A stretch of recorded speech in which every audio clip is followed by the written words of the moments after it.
ఈ రోజు మన రాకీబాయ్ గాడికి కొత్త టైర్లు అయితే వేపిస్తున్నా.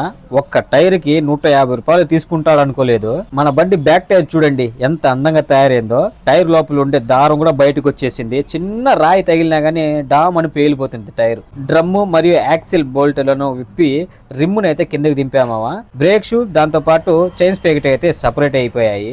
ఈ టైర్ నే మావా మన బండికి బ్యాక్ వేయబోయేది. చాలా రోజుల నుంచి పక్కన పెట్టేశారు కాబట్టి టైర్ మొత్తం డస్ట్ పట్టిపోయింది. అలాగే ఫిక్స్ చేస్తే బాగుండదు కదా, కాబట్టి నారతో మంచిగా తోమే. చూడండి ఎంత కర్రీగా వచ్చిందో టైర్. టైర్లు కర్రీగా ఉంటేనే కదా బండి చూడడానికి అందంగా ఉంటుంది. టైర్లు మార్చే ఎక్విప్మెంట్స్ మన దగ్గర లేదు కాబట్టి పంచర్ షాప్ కి అయితే తీసుకెళ్తున్నా. ఓ మై రాకీ బాయ్, ఏంటి నాకు ఈ పరీక్ష? ఏం లేదు మామ, పంచర్ వేసి అన్న పక్కూరికి వెళ్ళిపోయాడంట.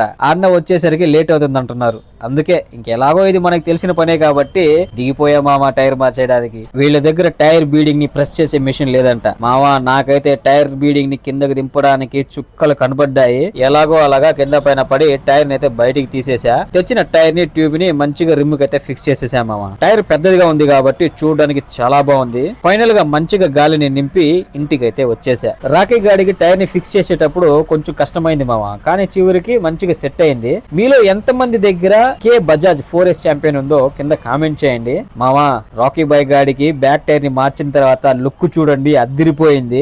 బాగుంది కదా. ఇంత చేసి ఫ్రంట్ టైర్ ని మార్చకపోతే మీరు ఒప్పుకోరు కదా. అందుకే మన YouTube, Insta and Facebook family members కోరిక మేరకు ఫ్రంట్ టైర్ ని కూడా కొనేసా. ఇది 90/90 17 ఇంచ్ MRF టైర్ మామ, ట్యూబ్లెస్ అన్నమాట. ఇది నాకైతే 1700 రూపాయలు పడింది. ఇంకా పక్కనే పంచర్ షాప్ కూడా ఉంది కాబట్టి వాళ్ళ దగ్గరే ఇచ్చేసా టైర్ మార్చమని. వాళ్ళు లీక్ అవుతుంది మామ పాతది, అందుకే కొత్తది కొన్నాను. ఇది నాకు 40 రూపాయలు పడింది. మొత్తానికి టైర్ ని హ్యాండ్ ప్రెస్ లో పెట్టి బీడింగ్ ని ఫ్రీ చేసుకుని లివర్లతో టైర్ ని విప్పుతుంటే నాకైతే భలే బాధేసింది. డిస్క్ ప్లేట్ ని కింద వైపు పెట్టి తొక్కుతున్నప్పుడు అది బెండ్ అయిందంటే దేనికి పనికిరాదు మామ. మళ్ళీ దాన్ని వేరే దాంతో రీప్లేస్ చేయాలి. అదే గనక డిస్క్ ప్లేట్ సైడ్ చిన్న స్కూటీ టైర్ ని ఉంచి దానిపైన టైర్ పెట్టి విప్పినాడంటే అన్న మంచిగుండేది. నేను చెప్పిన పద్ధతి మంచిదా కాదా అనేది కింద కామెంట్ చేయండి మామ. టైర్ మార్చినందుకు అన్న నా దగ్గర అయితే 150 రూపాయలు తీసుకున్నాడు. మొత్తానికి మన బండికి 2 కొత్త టైర్లు వచ్చేసాయి మామ. సరే 2 కాదు, 1 మాత్రమే. వీడియో ఎలా అనిపించిందో కింద కామెంట్ చేయండి మామ. నెక్స్ట్ వీడియోలో బండిని వాటర్ వాష్ చేపించి టైర్లతో సహా బండి ఎలా ఉందనేది చూపిస్తాను. మన వీడియోస్ ని మిస్ అవ్వకుండా చూడాలనుకుంటే ఛానల్ ని సబ్స్క్రైబ్ చేసుకోండి.